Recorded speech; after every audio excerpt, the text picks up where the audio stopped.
Anytime you're going to do something big, you're going against the grain, you're going against the status quo. People are going to be on the sidelines, pointing at you. And so, if you think everybody's going to be rooting behind you, they're not. Some people will not be. And so to get through that, you need to do the work that drives the conviction to push through. Today, I am excited to welcome George Barrios to the show. Now, George is an author, and he's recently written a book called Sometimes Wrong, but Never in Doubt. And we had a great conversation today, really about the book, but also just about, as you'll hear, it was a wide-ranging conversation. So George will kind of peel the curtain back a little bit here, but he's got a really pretty powerful background. In fact, he spent some time working at a high level with the WWE, yes, the wrestling organization. So, like I said, a super dynamic guy with a really strong background. And so really throughout the conversation, we get into a lot of different things. We really opened up with the whole idea of confidence and arrogance, and what's the difference, right? Because there's some thin ice, if you will, between the two. And so that's how we opened up, and then we really just kind of dig in through many different human behavioral topics and ideas that he touches on throughout the book. And it's really good conversation. I think you're going to enjoy this one. So show notes can be found over at gembapodcast.com. This is episode 638. Again, gembapodcast.com, and look for episode 638. Okay, enough from me. Let's get to the show. George, welcome to the show. How's it going? It's going great. It's good to be here. Thanks for having me. Yeah. Where are you calling in from? I am calling from Fairfield, Connecticut, where I've lived for the past 16, 17 years. Nice. All right. Very good. Well, I'm super excited. As we were kind of talking before we hit record, you got a prolific background, so I don't even know how you're going to get through all that. But one thing in particular really caught my eye, and maybe we'll touch on that here in a second. But George, before we get into that, we like to begin all of our episodes with our guest sharing a quote. So what do you got?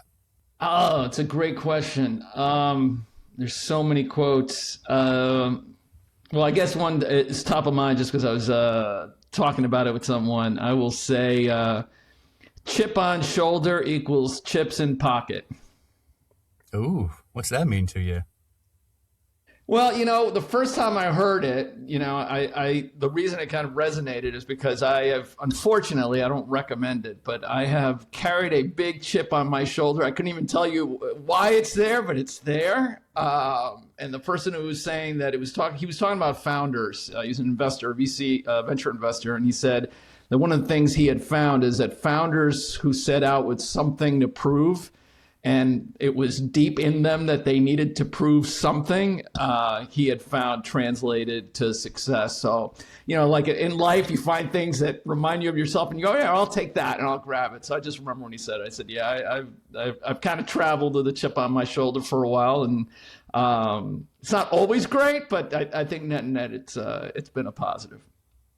I mean, I'm not to probe too much, but I'm genuinely curious about where do you think it came from? Have you had it since you were a kid, or is it an adult thing, or? Yeah. It's been there. The first fist fight that I can remember, I was in second grade, and it was bad enough that the nuns and priests combined threw me out of the school and, said I needed a note from my parents to get back in because it was so bad. So the answer is, I think it's been there for a long time. My guess, it's a combination of temperament, how you're wired. Uh-huh. And, I grew up, in tougher circumstances and have been doubted along the way. Sometimes the doubts were well placed, but sometimes, maybe you think they're a little bit unfair. And so I think that those are the main ingredients. There's something inside for whatever reason, and then the context also shapes those things. Got it. All right. Well, hey, George, tell us a little bit about yourself. Tell us about your background, and obviously you got a lot going on these days as a grown up. So I'll let you navigate that. I'm happy to talk about it. And by the way, before I even start, It's been a long time since I've used the word Gemba. Now, I am a green belt, I think, like Yeah. you. So I picked it up at Praxair, early role in my career. And so anyway, I was looking forward to this conversation just because, hey, it'll be somebody, Yeah. the guy knows what it means, which is awesome. Yeah. So Exactly. anyway, I wanted to Gemba get that out. Academy. We picked a name. Well, actually, I guess we chose it because my one of my business partners, John Miller, he had a consulting company called Gemba Research back in the day, and so we stole the Gemba from that, and then just added Academy as we were teaching. Yeah. Right. Well, though, right? It's go to the place, right? That's Go to right. the Yeah, the place the work is done. Yeah, and so in any event, I learned that early on in my career. I've applied it multiple places. But yeah, getting back to your question, born in Flushing, Queens, to two Cuban immigrants who had come to the United States a few years before I was born, in the middle of the Castro Revolution. Was kind of raised by a nuclear family. So it was my mom's sisters lived in the building and close by. Grandfather was there. And so raised that way, which is amazing. My dad, unfortunately, died when I was 9. So we ended up moving around kind of as my mom, found places to work. She had come here, had gotten her master's degree in Spanish to be able to teach in school. She had been a college professor in Cuba before she had to leave. So in any event, and then we kind of bopped around through that, ended up going to the University of Connecticut, where I never applied. My mom filled out the application because I thought I was too smart to go to college. So thank God she did that. Almost flunked out, but turned it around towards the end there. And then have had an interesting career, multiple industries, and always moving between strategic management, financial management, and general management. So I was lucky. I got to run my first business when I was 29 or 30 for Praxair, so a large company, but they had a semiconductor business. So got my first taste of general management at a pretty early age. So did those different roles at Time Warner, Praxair, New York Times, a couple of entrepreneurial things in there. And then in 2008, what everybody loves to talk about, because everybody's a wrestling fan, especially in the United States, is I joined WWE as the CFO and Chief Strategy Officer, and a few years later became co-president along with Michelle Wilson. We did that together for 12 years, transformed the business, ending with a $20 billion merger with UFC to form TKO. So just something I'm super proud of, the time there and the work that we did together. Mm-hmm. And then for the last 5 years, Michelle and I have had our own business, ISOS Capital, to invest and advise in sports. So we took Lucky Strike public, rejoined the WWE board to do that, to architect the merger that I mentioned with UFC. And for the last couple of years, I've been working with CBC, large private equity firm, to form Global Sport Group, which we just closed over the last few weeks. But we've been working with them on that for almost 2 years. So it's the largest sports investment company in the world. Michelle and I are investors and on the board. We just did our most recent transaction closed about a month ago. We bought the largest equestrian business in the United States, so added that to the portfolio. Michelle and I are actually co-chairs of that business. So yeah, it's been a great run, a lot of lessons, some more painful than others, but all valuable. Mm-hmm. Mm-hmm. All right. Well, and you're also an author. So so you got a new book, Sometimes Wrong, but Never in Doubt. And I got to say, now, full disclosure, I've ordered the book, but I have not read it yet. And I actually, It sounds weird, but I actually prefer to interview people before I read their books, because I find out when I read the book, then I got way too much bias maybe when I go into the interview then. So I haven't read it yet, but I'm excited to read it. But first of all, it's a fantastic title.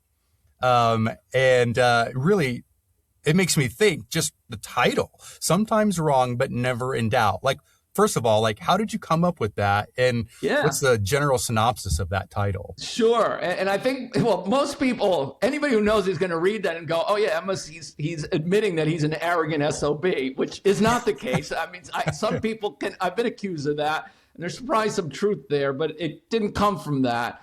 It was a phrase that early in my career, guy I worked for used it in a performance review. And so he had given me the review the night before, or the day before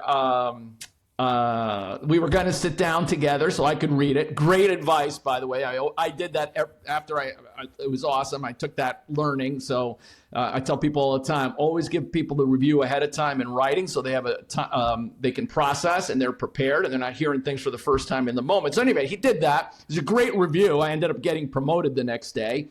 But in there was the phrase, George is sometimes wrong, but never in doubt.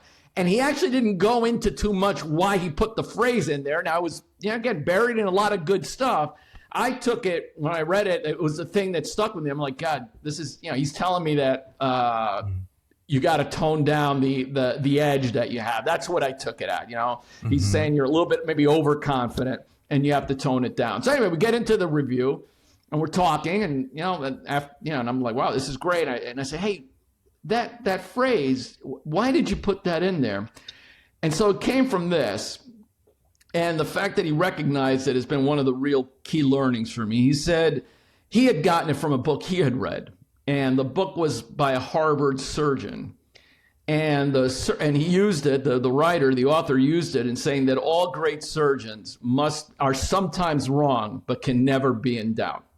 Because surgery, the nature of surgery is so difficult and so complex that if you went into it with doubts, you would never succeed.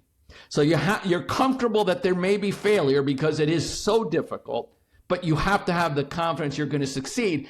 And that the only way to truly have confidence, not false bravado, was to do the work.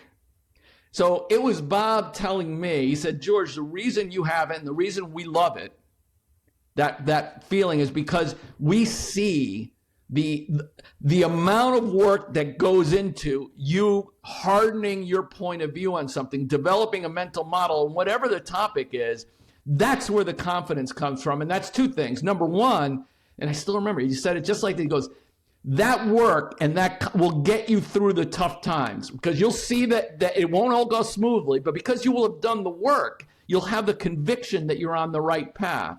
And the second thing is, that confidence that comes from that conviction is what will allow you to inspire people around you, whether it's the customer, the business partner, your team, whoever it is, the board, whoever it is, you'll bring people along.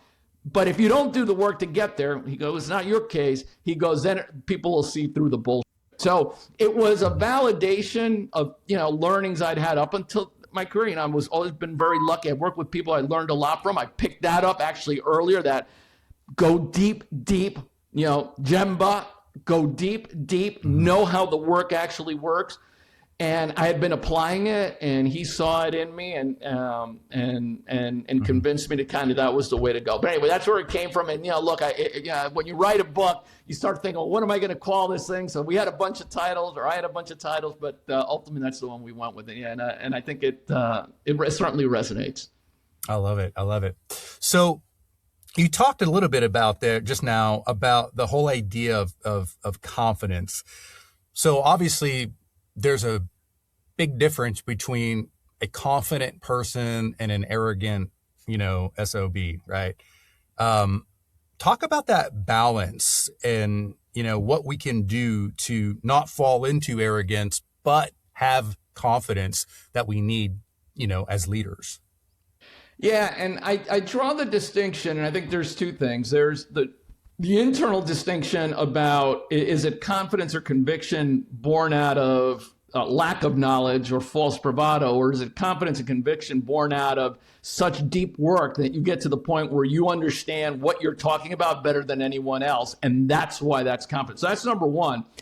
Two, you always got to keep in mind, what people think about you says more about them than it says about you. And so if somebody thinks you're a arrogant SOB, that's probably something on them. One of the things I've found is people who have really achieved a lot, never think that way. They don't look at somebody trying who has conviction or something and think there goes an arrogant SOB, because they've been there.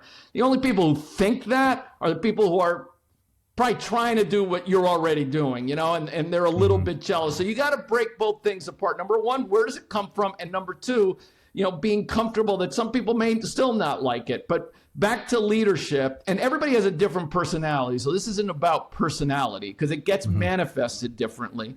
But I don't think you can lead effectively without having true conviction in what you're attempting to do, especially if it's something difficult. Starting a business, transforming a business, changing something dramatically, even if it's a smaller scope than the whole business. Maybe it's your area. Because anytime you're going to do something big, you're going against the grain, you're going against the status quo. People are going to be on the sidelines, pointing at you. And so, if you think everybody's going to be rooting behind you, they're not. Some people will not be.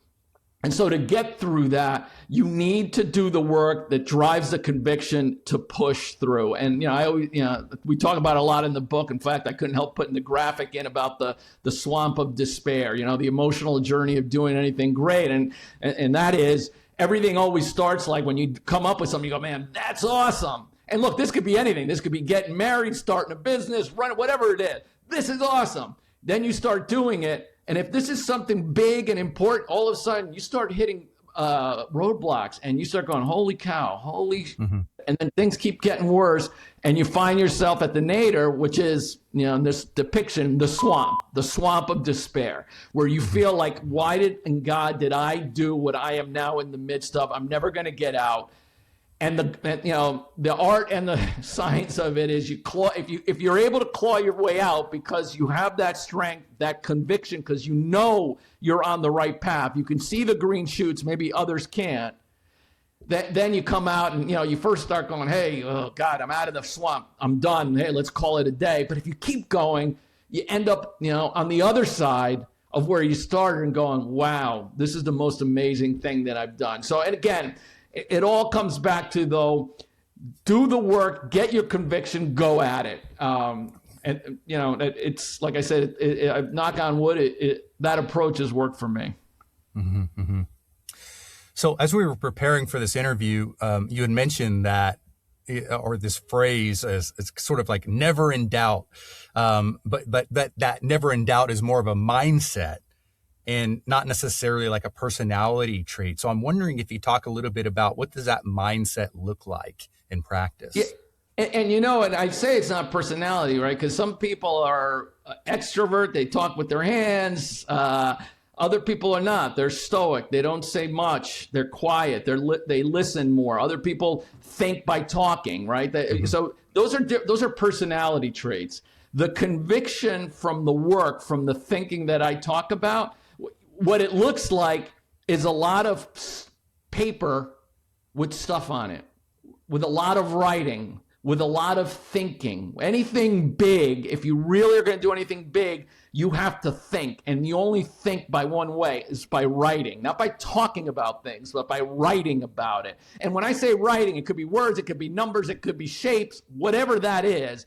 But it's that work. So what I've seen is the people who develop that conviction have done that. It's not all neat prepackaged, but when you ask them, they're pulling stuff out and saying, well, here, this is what I think, and this is why I think, and maybe it's an illustration of it. Maybe they've written about it, in words. Maybe it's spreadsheets, whatever it is. There's work that's gone in that said, I have thought about this. And then what it looks like is, as you ask questions, right, the 5 whys to unpack everything and go deeper and deeper, they have more and more answers and more writing that they've done on it.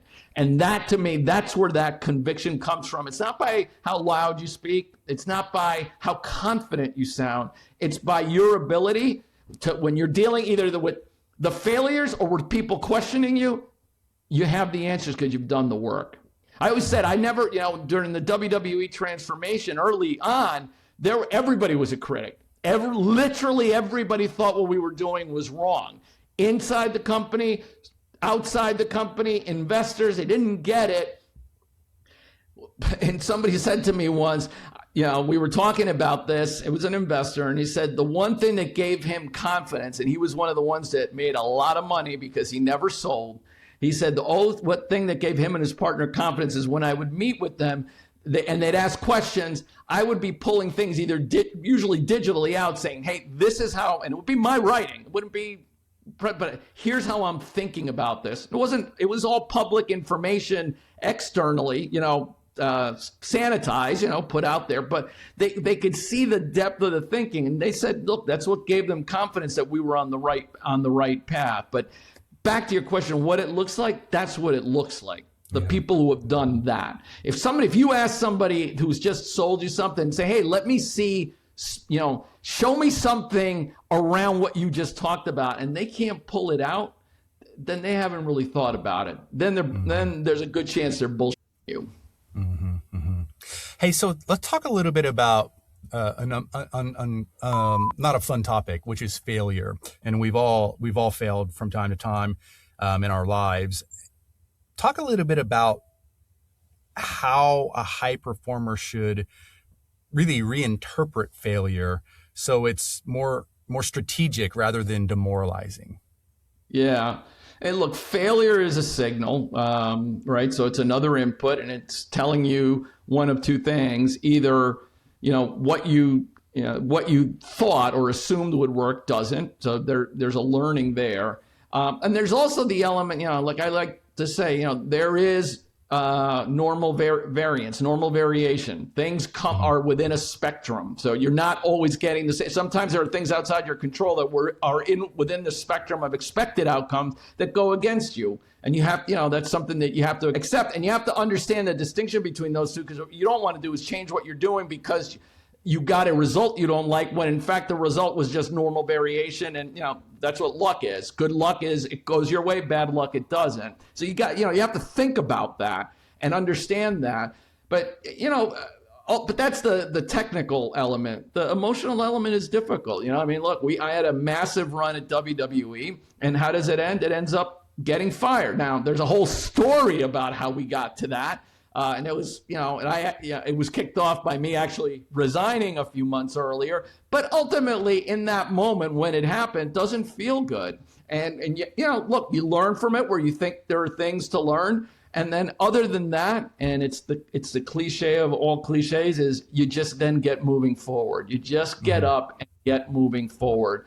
I think there's a balance between introspection and learning, which is valuable, but also with moving. And I would say one of the things that I've been consistent at is when I've hit failures, either small failures or bigger ones, I don't ruminate about them too long. Sit around them for a little bit, but then I just get moving. And with me, that means just taking action. Define a new goal and start doing something about that. And again, goal can be a business goal, it can be a personal, whatever it is. Just say, hey, I want to move in that direction, and now I'm going to start moving. That to me is the elixir for failure. What you don't want to do is amplifying with too much rumination. You want to think about it, learn the lesson that's there to be learned, and then kind of move on. And again, harder, easier said than done, like most things. But in some ways, it's also an easy thing to do. Where I've seen people really struggle is when they stop moving, and it becomes, the rumination becomes the movement, which is just spending time in your own head on things. Reminds me of, it's not really related, but it sort of is. My grandpa and grandma, they both passed away, but I'll never forget. They lived in Florida in the winter. It was too cold in Indiana for them. And so I went to visit them one time. My poor grandpa wasn't that great of a driver, and my grandma was always yelling at him, which probably made it worse. And I remember he pulled up to the road, and then he kind of he pulled out into the intersection, and he sort of froze. My grandma just said, well, do something. So it's kind of what you just said, like, hey man, you're in the middle, you got to do something. You got to do something. Sitting around, same thing. I remember I wasn't a particularly good football player. I'm 5'10", 150 pounds. But I still remember my high school football coach saying, hey, the people who get hurt are the people who pause. Just keep moving out there. He goes, echo of the whistle, just keep moving. And I remember it was good advice. So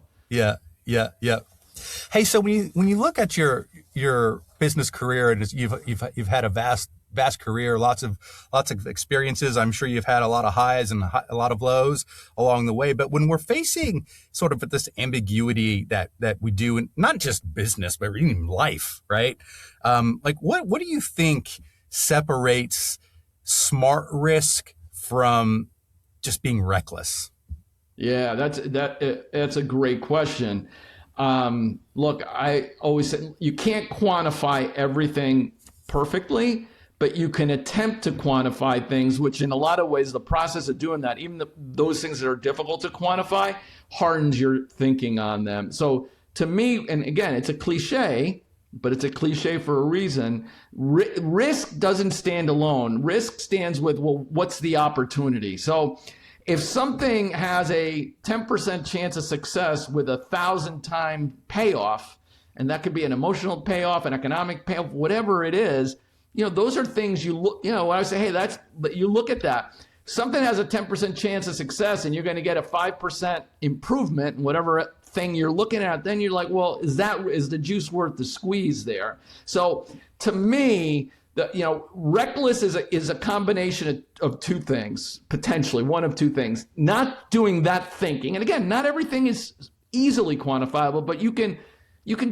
the process of putting numbers to stuff forces you to think. So that relationship by what you think the opportunity is and the risk, understanding that is one. And then the second one is what we talked about before, is doing the work. Recklessness is not doing the work, not understanding enough what the potential outcomes are, and therefore having, at least, general plans to be able to pivot from.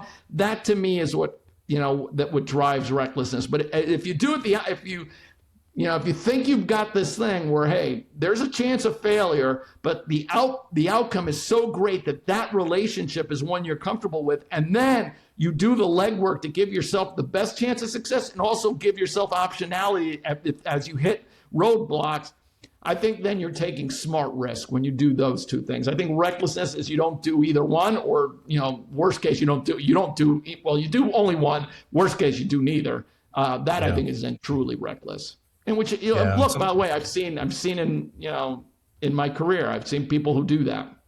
Yeah. And some people would argue the only true way to fail is to quit, right? That's and right. Just stop, because you can always pivot, iterate, learn your way forward, right? So, yeah, fantastic.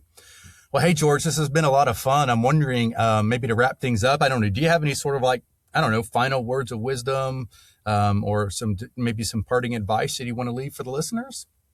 Yeah, look, I think, and we've talked a lot of it, and it has been a lot of fun. I will just say,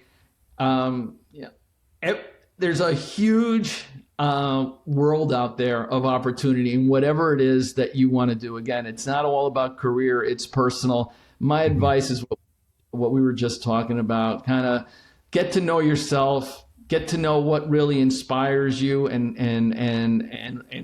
how when you're spending time that it's natural to be in flow. And again, cliche, but go do that. If you do that consistently, you enjoy the journey. And so that, I tell my kids that all the time, and I go, I know it's a cliche, but it's true. And unfortunately, a lot of people don't do it. Just do something. Don't worry about the money. You'll always have enough money. You can make enough money to have a good life. I go, do stuff you're good at, and because then you enjoy doing it, and that it's easy to get up in the morning and go after it. Like I said, that to me has been lucky. I kind of stumbled into a business career. It wasn't the path that I had set out early on. I wasn't sure what I was going to do, even through college. And business, as you know, is primarily problem solving. I like doing that, so it's easy for me to do it. And I don't want, it's never felt like work to me from day one, and I think because of that. So anyway, that would be the advice. Awesome. Good stuff. All right. The book is called Sometimes Wrong, but Never in Doubt. So I'm excited to read it. And if folks wanted to connect with you, George, like just directly, what's the best way? Yeah, GeorgeBarrios.com. You'll see a lot about the book, the stories it tells, and as well as some of the other writing I've done around what I do now, which is invest in sports. So GeorgeBarrios.com. All right, and we'll link everything up in the show notes. All right, appreciate you, George. Awesome. It's been great, man. It's good seeing you, Ron. Take care. Bye-bye. Thanks for joining us today. We know the path to continuous improvement can be challenging to walk alone. That's why Gemba Academy exists, not just to provide training, but to be your partner in problem solving. Whether you're just taking your first steps or leading a global transformation, our goal is to help you bridge the gap between knowing and doing. Beyond our library of Lean and Six Sigma resources, we're here to coach and guide you through your journey, whether that's through personalized support or joining us for a live training to get that immersive, hands-on experience. To learn more, go to GembaAcademy.com.